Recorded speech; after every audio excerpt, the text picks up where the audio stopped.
Hello friends and welcome to the video on DC machine and transformer. I am Suvarna Ghate, lecturer, NIT Polytechnic Nagpur. Our today's topic is numerical on resistance and reactance. इसके पहले हमने ideal and practical transformer क्या होता है, then practical transformer के ऊपर numerical भी देखे हैं. तो इस वीडियो में हम देखेंगे सबसे पहले कि resistance and reactance primary to secondary और सेकेंडरी टू प्राइमरी ट्रांसफ़र करने के बाद हमें कौन से फॉर्मूले मिलते हैं और उस फॉर्मूले का यूज़ करके हमें resistance and reactance on primary and secondary side को कैलकुलेट करना है. Learning outcome. After watching this video you will understand the course outcome, that is use single phase transformer for different application.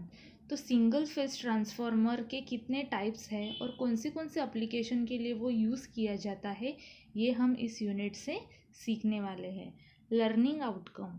Understand the single phase transformer and solve numerical on resistance and reactance. तो single phase transformer क्या होता है और resistance and reactance के numerical को हमें कैसे find out करना है, ये हम इस वीडियो में सीखने वाले हैं. हम देख रहे हैं numerical on resistance and reactance. तो उसके पहले हम देखते हैं फॉर्मूलाज. तो numerical on resistance and reactance के लिए जो फॉर्मूलाज लगते हैं वो हम कैसे डिराइव करते हैं, ये हम पहले इस वीडियो में देखेंगे. तो कैसे प्राइमरी को हमने सेकेंडरी रेफ़र किया तो उससे कौन से फॉर्मूलेज डेवलप होते हैं, और सेकेंडरी से हम प्राइमरी में रेफ़र करते हैं या कंपोनेंट्स को ट्रांसफ़र करते हैं तो उससे कौन से फॉर्मूले डिराइव होते हैं, ये हम सबसे पहले देखते हैं. Resistance and reactance transfer from secondary to primary. तो हम पहले देखने वाले हैं resistance and reactance transfer from secondary to primary. तो let R1 and R2 is the resistance of primary and secondary, and X1 and X2 are the reactance of primary and secondary. This is the primary side. Primary side के दो component है R1 and X1. This is the symbol of transformer.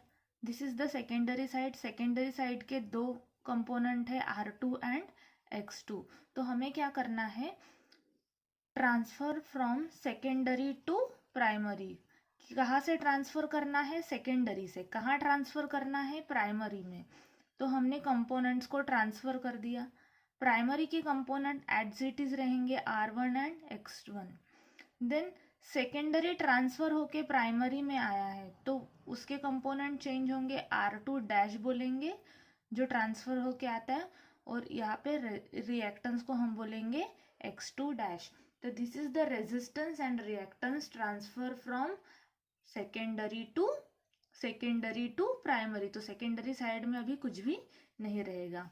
तो copper losses को हम क्या बोलते हैं, what is the formula of copper loss, I1 square into R1 for the primary side and I2 square into R2 for the secondary side. तो इससे हम I1 square को अगर कॉमन निकालते हैं तो यहाँ से हमें क्या मिलेगा, सिर्फ R1 प्लस यहाँ पे कॉमन निकालने के लिए I1 नहीं है. तो जब कॉमन निकालने के लिए कोई कंपोनेंट नहीं होता है तो उसे हम उस कंपोनेंट के डिवाइड में लिखते हैं. तो I2 square divided by I1 square into R2. Transformation ratio को हमने क्या बोला है, के. क्या होता है K, I1 by I2, but 1 by K is I2 by I1. तो PCU into is equal to I1 square into R1 plus यहाँ पे क्या था, I2 बाय I1. तो I2 बाय I1 को हमने क्या बोला है, 1 बाय के. तो इसके जगह पे हम लिखेंगे 1 बाय के का स्क्वायर इंटू R2. तो PCU इंटू ये I1 स्क्वायर इधर लेके आएंगे इज इक्वल टू के, तो 1 divided by I1 square is equal to R1 into 1 square divided by K square. तो 1 divided by K square into R2.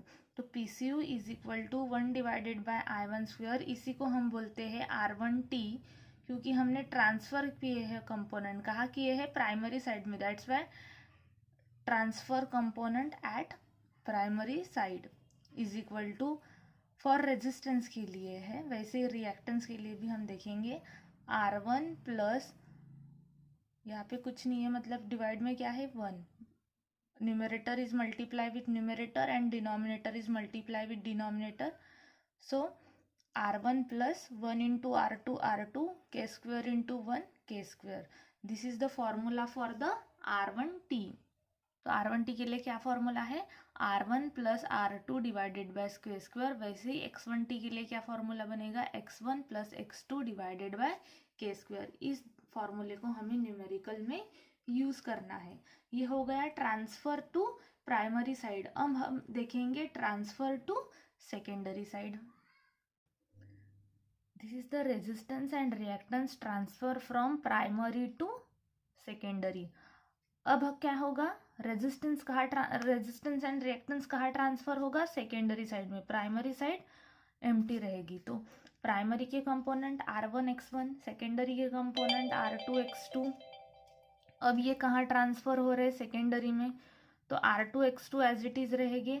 अब dash किसको लगेगा, R1 dash and X1 dash, तो primary से transfer होके कहाँ गए हैं, सेकेंडरी में। तो copper loss again formula same रहेगा, I1 square into R1 plus I2 square into R2। तो अब हम सेकेंडरी में ट्रांसफर कर रहे हैं, तो हम किसको कॉमन निकालेंगे, I2 स्क्वायर को कॉमन निकालेंगे। तो यहाँ पे I2 स्क्वायर नहीं है, तो डिवाइड में जाएगा I1 स्क्वायर के, I1 square divided bye I2 square into R1 plus यहाँ पे I2 था तो कॉमन निकाला, तो बचा कितना, ओनली R2।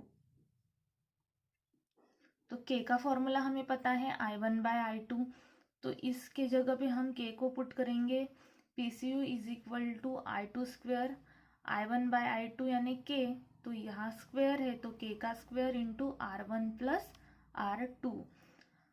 तो इसको हम इज इक्वल टू के इधर लेके आएंगे, तो 1 डिवाइडेड बाय I2 स्क्वायर। तो हमने कहाँ ट्रांसफर किए कंपोनेंट को, सेकेंडरी साइड में, that is called R2T for resistance के लिए। तो फॉर्मूला हमें मिलता है R1 into K square plus R2, और रिएक्टेंस के लिए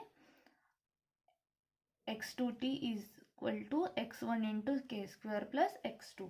ये again this is the component transfer secondary side to from primary side. तो ये भी फॉर्मूले हमें कहाँ यूज करने हैं, न्यूमेरिकल में यूज करने हैं। This is the one numerical on resistance and reactance. A 25 kVA 4000 divided by 200 volt 50 hertz transformer has R1 is equal to 3.45 ohm, R2 is equal to 0.009 ohm, X1 is equal to 5.2 ohm and X2 is equal to 0.051 ohm. Calculate the equivalent resistance and reactance on primary side and secondary side. So KVA rating is 25 kVA. So voltage ratio कितना given है हमें, 4000 divided by 200 volt. Frequency कितनी है, 50 hertz. R1 then R2 की value, then X1 and X2 की value हमें numerical में given है। तो हमें प्राइमरी साइड के कंपोनेंट यानी R1T और X1T फाइंड आउट करना है, और सेकेंडरी साइड के कंपोनेंट दैट इज R2T और X2T फाइंड करने हैं। ये फॉर्मूला हमें पता है, अभी हमने डिराइव किया है, R1T R1 plus R2 divided by K square, X1 of T X1 plus X2 divided by K square, R2T R1 into K square plus R2 और X2T is equal to X1 into K square plus X2। तो हमें R1 R2 पता है, सिर्फ हमें कौन सी value पता नहीं है, K की वैल्यू नहीं पता है। तो सबसे पहले हम क्या फाइंड आउट करेंगे, K की वैल्यू फाइंड आउट करेंगे। So K is equal to V2 by V1. K is the transformation ratio, और transformation ratio according to the voltage क्या होता है, V2 by V1. So V2 है 200 और V1 है 4000. So 200 divided by 4000 कितना होता है, हम देखेंगे कैल्सी में।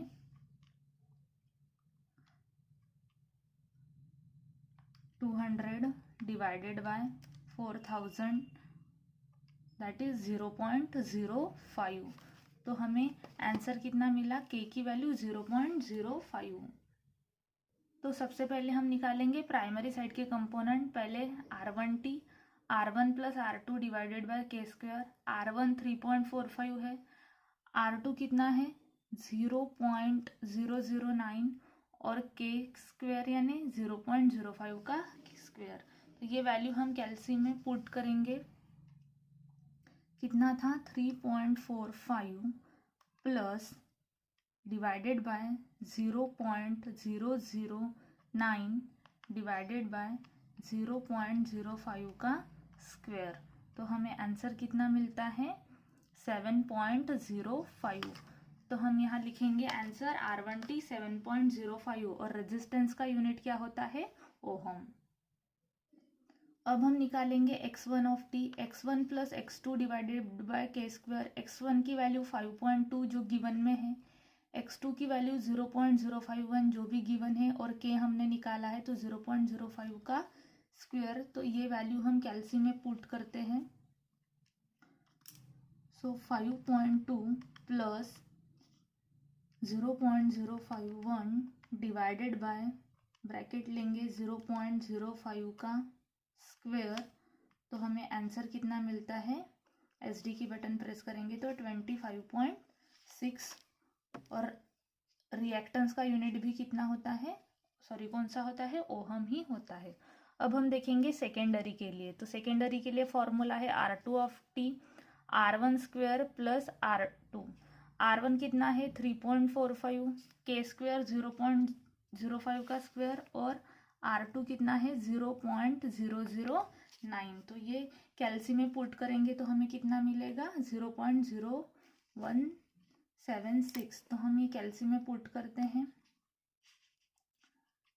3.45 into 0.05 square plus 0.009 then is equal to की बटन प्रेस करेंगे तो हमें मिलता है 0.0176 ओहम।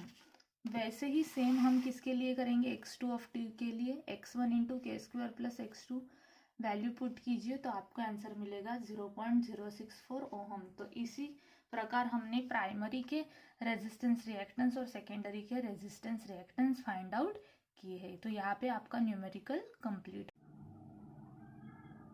अब हम देखेंगे समरी। तो इस वीडियो में हमने क्या पढ़ा है, प्राइमरी और सेकेंडरी साइड के रेजिस्टेंस एंड रिएक्टेंस को कैसे कैलकुलेट करते हैं ये हमने इस वीडियो में देखा है। देन हम देखेंगे program outcome mapping. Our PO1 is basic and discipline knowledge. तो आपको यहाँ से ट्रांसफार्मर का बेसिक नॉलेज मिलता है, दैट्स वाई आपका PO1 सेटिस्फाई होता है। Then PO6 is project management. जब आप प्रैक्टिकली या इंडस्ट्री में या जहाँ भी वर्क करोगे ट्रांसफार्मर को इंडिविजुअली आपको हैंडल करना है या फिर आप माइक्रो प्रोजेक्ट भी करोगे तब आपको प्रोजेक्ट मैनेजमेंट का नॉलेज होना चाहिए, दैट्स वाई आपका PO6 सेटिस्फाई हो रहा है। Then PO7 is life long learning. तो आप जब भी इंडस्ट्री में काम करोगे तो आपको ट्रांसफार्मर का नॉलेज होना ज़रूरी है, दैट्स वाई आपका PO7 सेटिस्फाई हो रहा है। Thank you.